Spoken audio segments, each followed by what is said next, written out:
everyone, it's Amanda. Today I'm here to do another products I regret buying video. It's been a while since I've made one. I try and do them every couple of months, and I believe the last one I made was in mid-November, so it is time. It's now January. I think I might be even a little past due. But let's just jump right on in so I can tell you exactly what you should not buy. I have several lip products to talk about. The first one is going to be this one. This is the Color Riche Balm by L'Oreal, and the color I have is called Rose Elixir, and they look like this. Now, when I saw this based on the packaging, I was like, okay, this is L'Oreal's answer to the Revlon lip butter craze. Not so much, unfortunately. This has SPF 15, so it's not a complete fail of a product, but, I mean, look at how gorgeous this color is. I want this color of lipstick so bad, okay? But when I put it on, bam. Very, very little color, especially when you compare it to the Revlon lip butters. This was a huge disappointment for me, and considering that I paid like $8.50 for this, not exactly a big fan. I just don't think that it's worth it.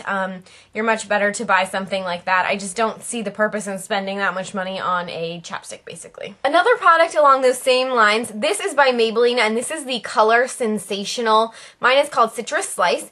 Now, when you look in the packaging, it's like, I can't tell. It kind of looks like a coral, maybe a pink. Okay, you look at the bottom, it looks very orange. What is this? They put Jell-O in instead of lipstick. That's basically my first thought. It's kind of weird, and for me, it's like, really wish I could have seen that through the packaging before I purchased this. Again, it was like $7 or $8, but when you swatch it, I mean, it's right here. Nothing other than a little bit of shine and moisturizer come off. So to me, I just was a little ticked off by that. You know, the fact that you can't see through the packaging to see what it is. If I'd have known, I would have not purchased this. So I'm not a huge fan of these. I don't recommend them. If you're looking for something with absolutely no color and a little bit of moisturizer, might be the way to go. Okay, the next one is from Wet n Wild, and I'm a huge Wet n Wild fan, but this totally sucks. So I have this in several colors. I think I have also the strawberry one, which I really, really actually like the strawberry one. So I thought I would try this one out because I'm a big fan of like the Lip Smackers watermelon scent.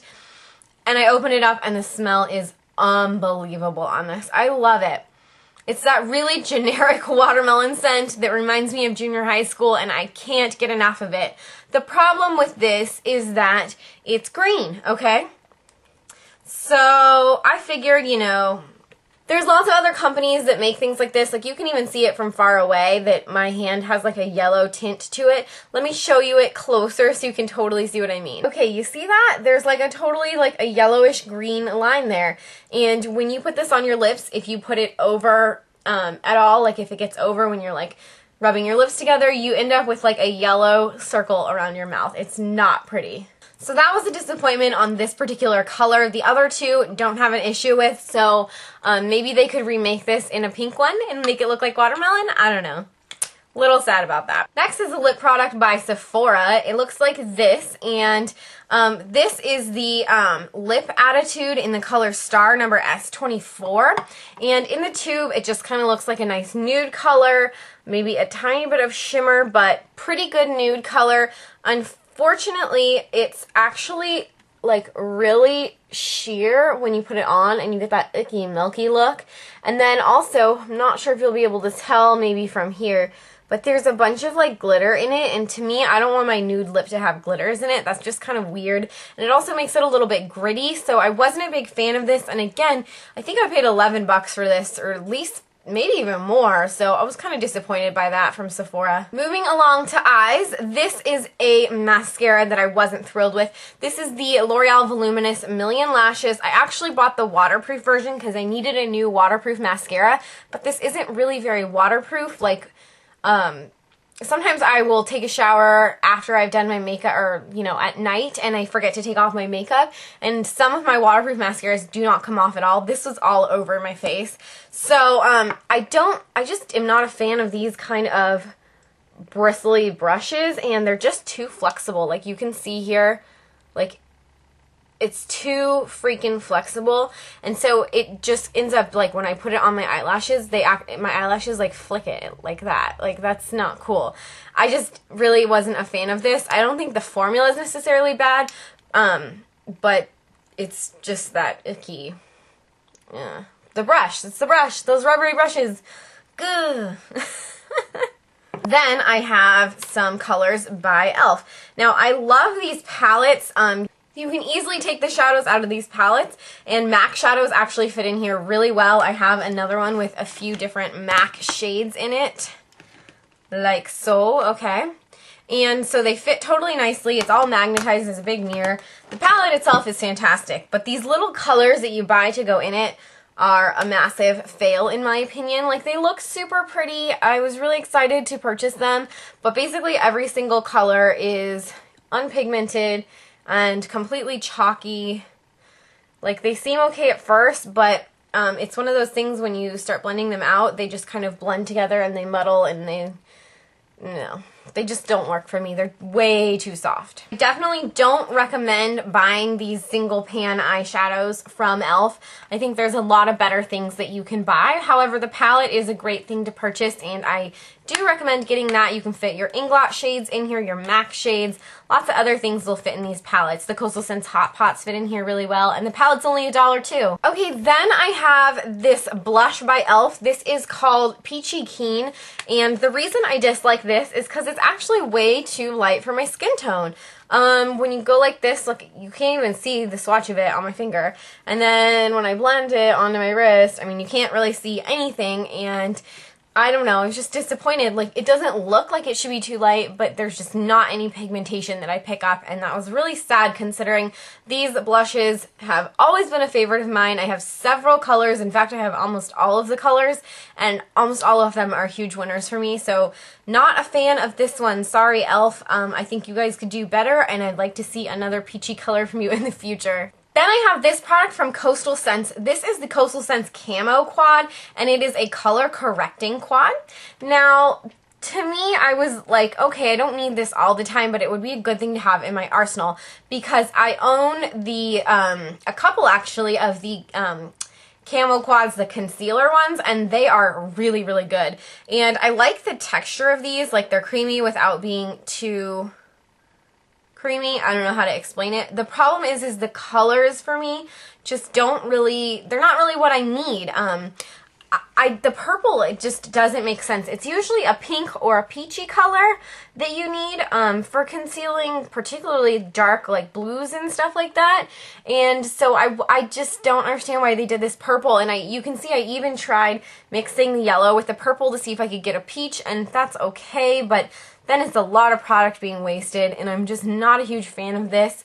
I think that there are probably other things you can get. I like the CoverGirl Smoothers makes a couple different sticks that are, like, there's a green one and I think a pink one, and those are pretty good too, so I just don't think anyone would really need this. They're just a little too bright of colors, and they really do show up, like, the color here instead of just camouflaging what they're supposed to be camouflaging.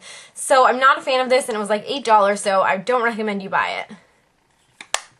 I have a brush from e.l.f. that was a random thing. This is one of those fan brushes, and this is from their studio line, which is $3. I actually got this as part of a set. It was like if you spent like 20, or no, I think if you spent $40 on their website, they had this thing going where you got 7 studio brushes for free, and you got to choose the 7.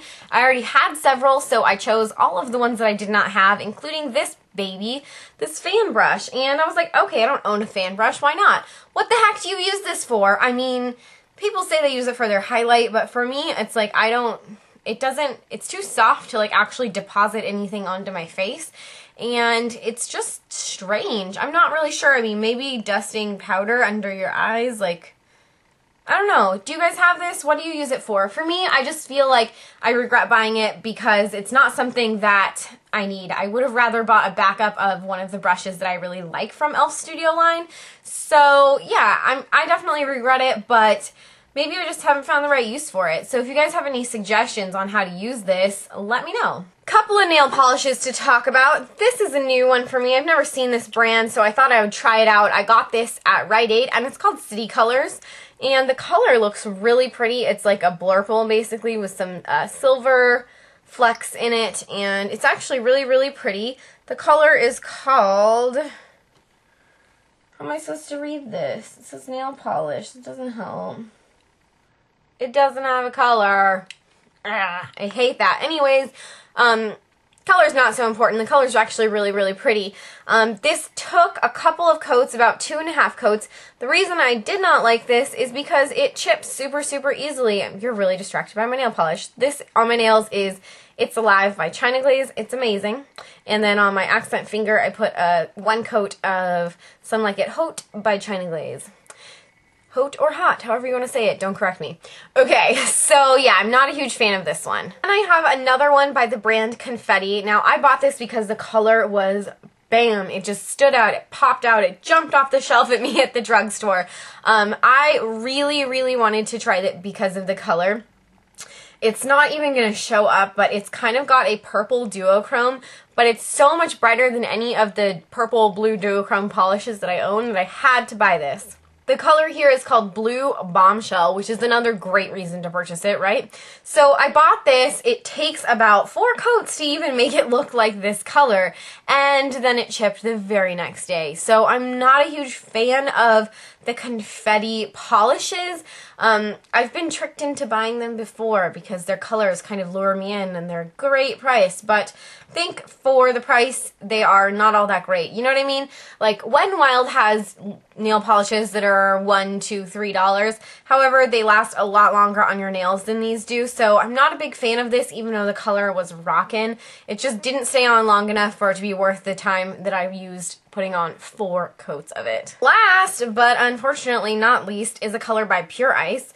This is called Watermelon, I believe. Watermelon Ice, excuse me.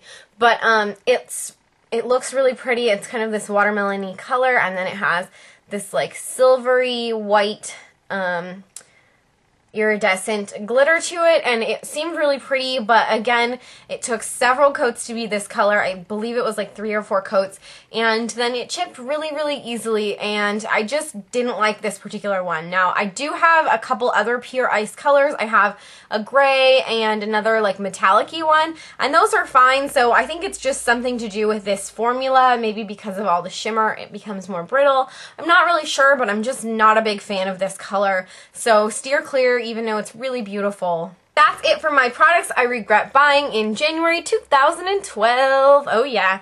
Thank you so much for watching, guys. If you've tried any of these products and have had similar or different experiences, let us all know in the comments. I love reading what you guys think about the products that I dislike, because I know sometimes you guys actually like them, or you say maybe you should try using it this way. So I love reading those things from you guys. Also post in the comments other products that you guys regret buying, because yeah, none of us want to buy things that totally suck, right?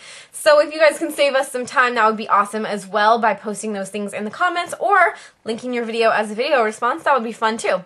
So thank you so much for watching, guys. Don't forget to rate, comment, and subscribe if you haven't, and I'll see you all in the next video. Bye!